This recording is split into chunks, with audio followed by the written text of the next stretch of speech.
Welcome to Divorce at Altitude, a podcast on Colorado family law. I'm Ryan Kalamaya.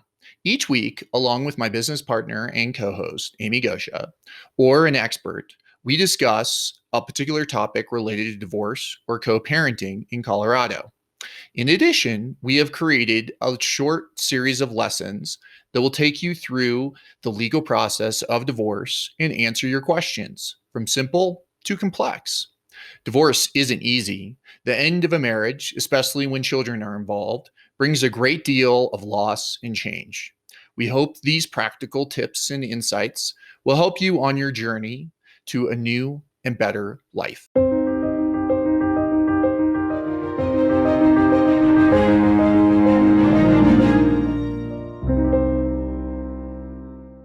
In contrast to the difficult emotional decision of whether or not a divorce is right for you, the actual filing and process to start a divorce in Colorado is relatively easy and straightforward.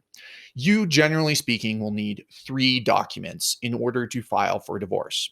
The first is the petition, and the petition can either be filed on your own or it can be filed jointly. If you file jointly with your spouse, then you don't need the summons.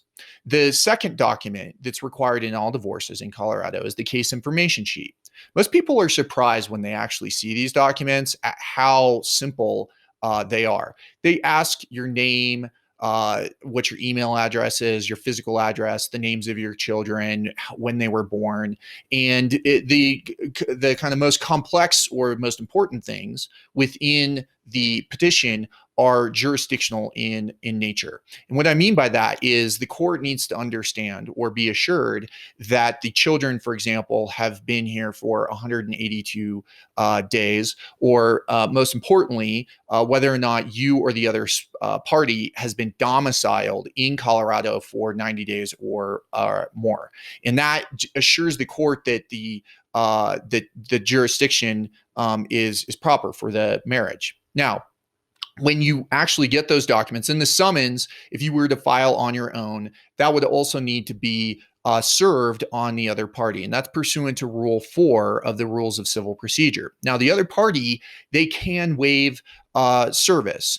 And so oftentimes, when a party files for divorce and they have a divorce lawyer, they'll serve what's called a waiver of service. Generally speaking, the court just needs to know that the other party is aware of the action. Now, if you have to go and serve them, you generally can work with a sheriff's department or a process server, and then they will get you a return of service. But that's how you actually file, and you would go down to the courthouse, or for divorce lawyers, we file online after the party that is filing, or both parties have filed, have signed and verified that the information is true. Now, there are a couple questions on there that can matter in there, if whether or not there's been a previous case involving the children, and that could be from a human Department of Health and Human Services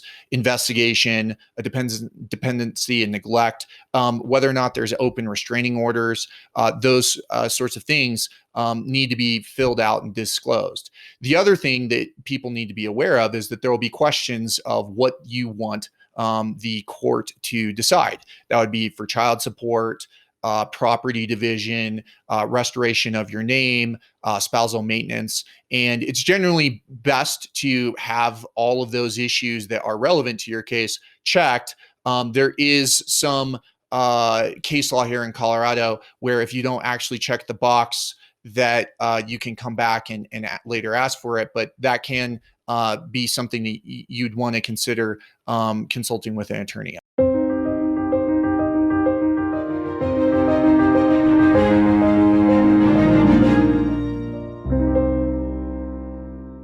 Thanks for listening or watching this short lesson on the Divorce at Altitude podcast.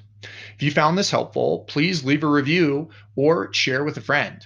It does help for others that are going through or thinking about divorce in Colorado. If you want to find out more information, please visit kalamaya.law or divorceataltitude.com, and that's KALAMAYA.com. maya.law. Remember, this is educational information. It's not intended to be legal advice. Please consult with an attorney about the particulars of your case. We're happy to answer questions. Feel free to give us a call at 970-315-2365.